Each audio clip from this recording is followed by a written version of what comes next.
तो दोस्तों स्वागत है आपका फिर से हमारे एक और एक्सप्लेनेशन वीडियो में। तो आज हम बात करेंगे जुजुत्सु काइसन सीजन 1 के एपिसोड 10 के बारे में।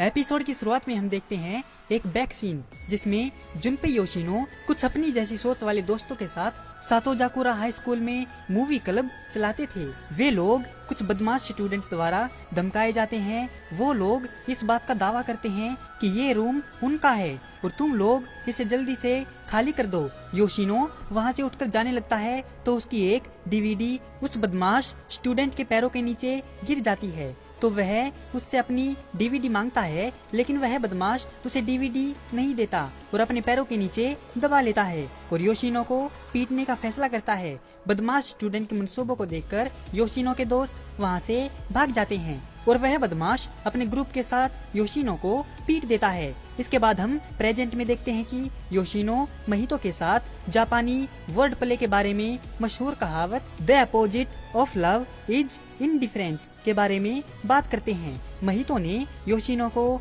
अपने कुछ एक्सपेरिमेंट दिखाए कि वह कैसे अपनी शापित तकनीक का इस्तेमाल करके लोगों के रूप बदल सकता है। उसने योशिनो को यह भी दिखाया कि वह इंसानी शरीर को कितना बड़ा और छोटा बना सकता है। महितो योशिनो से पूछता है कि क्या तुम्हें लाशें देखने की आदत है? तो योशिनो जवाब देता है कि मैं नहीं जानता, अगर मेरी माँ यहाँ पर होती तो मैं अपना आपा खो देता और शायद तुमसे नफरत करने लगता, लेकिन मैं यह जानता हूँ कि इंसान कितने कमीने होते हैं, इसीलिए मैं कभी भी दूसरों से हमदर्दी की उम्मीद नहीं करता और ना ही किसी अनजान आदमी की मौत देखकर मुझे कोई फर्क पड़ता है। किसी को अनदेखा करना यह वह खूबी है जो हर एक इंसान में होनी चाहिए। फिर महितो कहता है कि क्या तुम जानते हो, इंसानों में दिल नहीं होता, बस आत्मा होती है और मैं उस आत्मा को छूकर किसी भी रूप में बदल सकता हूँ। इस दुनिया में बस एक मैं ही हूँ जो जानता है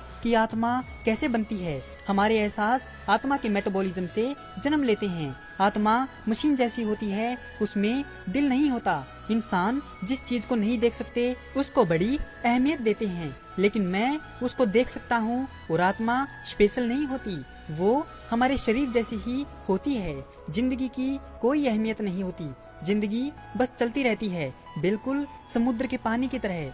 यह बात हम दोनों पर भी लागू होती है। हमारी जिंदगी की भी कोई अहमियत नहीं है, इसीलिए जो मन चाहे वो हमें करना चाहिए।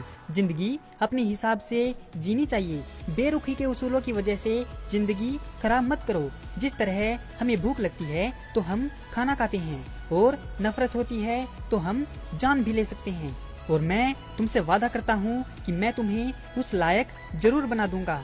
यूजी इजिची के साथ कावासाकी के आसपास ड्राइव कर रहे हैं। इजिची यूजी को योशिनो से इंफॉर्मेशन लेने के लिए फेस 1 के बारे में इंस्ट्रक्शन देता है। तो यूजी कहता है कि अगर वह दूसरे नंबर वाली श्रापित आत्मा होगी तो मैं उसे संभाल लूंगा, लेकिन इजिची कहता है कि दूसरे दर्जे वाली शापित आत्मा दूसरे नंबर वाले जादूगर को हरा सकती है, क्योंकि उसमें पहले नंबर के ही जितनी शक्ति होती है। इतना सुनकर यूजी सरप्राइज रह जाता है और कहता है कि इतनी जरूरी बात मुझे अभी तक क्यों नहीं बताई गई थी। तो इजिची बोला कि वह इसीलिए क्योंकि गोजो सर काफी लापरवाह हैं, और दूसरी तरफ नानामी उस शापित शक्ति को ढूंढते हुए उसके पास पहुंच जाते हैं और उसको बुलाने लगते हैं। तभी महितो निकल कर आता है और कहता है, तुम्हें देखकर अच्छा लगा, अगर साटोरू गोजो आता तो मेरे लिए थोड़ी दिक्कत होती। अब मैं अपना एक्सपेरिमेंट कैसे करूंगा? नानामी उसको कहता है कि देखो, मुझे ओवर टाइम करना पसंद नहीं है, चलो जल्दी से सब कुछ निपटा लेते हैं। फिर उन दोनों में फाइट शुरू हो जाती है, जिसमें महितो नानामी को काफी अच्छी टक्कर देता है और नानामी सोचता है कि यह तो बिल्कुल गोजो की तरह ही शक्तिशाली है। फिर महितो नानामी पर आत्मा वाला जादू चलाने ही वाला होता है कि नानामी ने उसके हाथ काट दिए। महितो ने नानामी के साथ बातचीत करने का फैसला किया, जिससे नानामी को एहसास हुआ कि शापित शक्ति साफ साफ बात कर सकती है और यह बिल्कुल वैसे ही लग रही है जैसा गोजो ने बताया था कि जब उसकी फाइट हो रही थी तो वो अव्वल दर्जे की शक्ति भी ऐसे ही बात कर रही थी, और शायद हो सकता है कि इन दोनों शक्तियों में कोई ना कोई कनेक्शन जरूर हो। महितो नानामी से पूछता है कि शरीर पहले आया या आत्मा, तो नानामी पहले वाला जवाब देता है, लेकिन महितो कहता है कि यह बाद वाला है और खुद उसका मानना है कि शरीर से पहले आत्मा का वजूद है और उसी से शरीर बना है। अपनी आत्मा और दूसरों के आकार को बदलकर वह अपनी सहज तकनीक आइडल ट्रांसफिगरेशन का उपयोग करके उनका रूप बदल सकता है। इस बीच योशिनो ने स्कूल के बाहर अपनी टीचरों में से एक सोतोमुरा को देखा। वह ऐसी बातें कहता है जिससे योशिनो इतना परेशान हो जाता है कि वह लगभग हमला करने को मजबूर हो जाता है। हालांकि यूजी अचानक से बाय एक्सीडेंट फ्लाई हेड इजिची के साथ आ जाता है। यूजी योशिनो से बात करने की कोशिश करना चाहता है, तभी योशिनो की नजर यूजी के जुजुत्सु बटन पर पड़ती है, लेकिन सोतोमुरा उनके बीच में टांग अड़ाता रहता है। टीचर से परेशान होकर यूजी बी लाइक धर, लगता है ये गेंडा ऐसे नहीं मानेगा, कुछ करना पड़ेगा। तभी यूजी उसकी पतलून निकालता है और उसको लेकर वहाँ से भाग जाता है।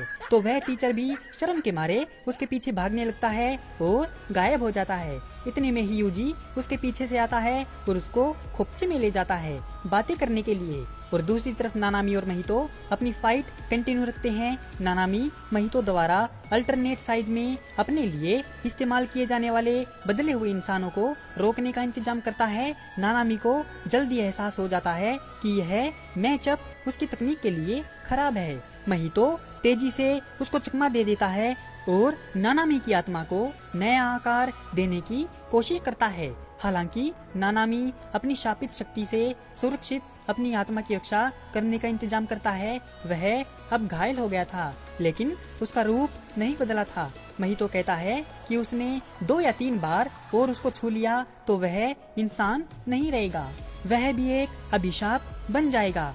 नानामी तब तक रुकने के लिए सीवर सुरंग से नीचे भागने में सफल हो जाता है कि जब तक ओवर टाइम में जाने के लिए तैयार नहीं हो जाता। जैसे ही घड़ी 6 बजे के करीब पहुंचती है, नानामी की शापित शक्ति अचानक ही बढ़ने लगती है, जिससे महितो सरप्राइज हो जाता है। जुजु स्ट्रोल में हम देखते हैं अपनी लापता ड्रेस की तलाश में नोबारा मेगुमी से पूछती है कि क्या उसने उसकी ड्रेस देखी, लेकिन वह उसको मना कर देता है। फिर नोबारा पांडा से पूछती है तो वह देखती है कि पांडा ने उसकी ड्रेस को फंसा रखा है, तो उसे तुरंत ही गुस्सा आ जाता है और वह पांडा को दिन में तारे गिनवा देती है। नोबारा से पिटाई के बाद टोगे स्कर्ट पहनकर कमरे में आता है और कुछ ही देर में नोबारा से उसकी खातिरदारी हो जाती है। जैसे ही वह टोगे के शरीर से स्कर्ट उतारती है, नोबारा को पता चलता है कि वह स्कर्ट तो असल में माकी की है। तभी साटोरू गोजो उसकी स्कर्ट पहनकर नोबारा की एक्टिंग करते हैं और यूजी उन्हें देखकर खुशी से हंस पड़ते हैं। इसी के साथ यह एपिसोड यहीं पर खत्म हो जाता है। तो दोस्तों, कैसी लगी आपको जुजुत्सु काइसन सीजन 1 के एपिसोड 10 की यह एक्सप्लेनेशन वीडियो? अगर आपको यह वीडियो पसंद आई हो तो इस वीडियो को लाइक और हमारे चैनल को सब्सक्राइब जरूर करें। आपका हमारी वीडियो देखने के लिए बहुत बहुत धन्यवाद और शुक्रिया।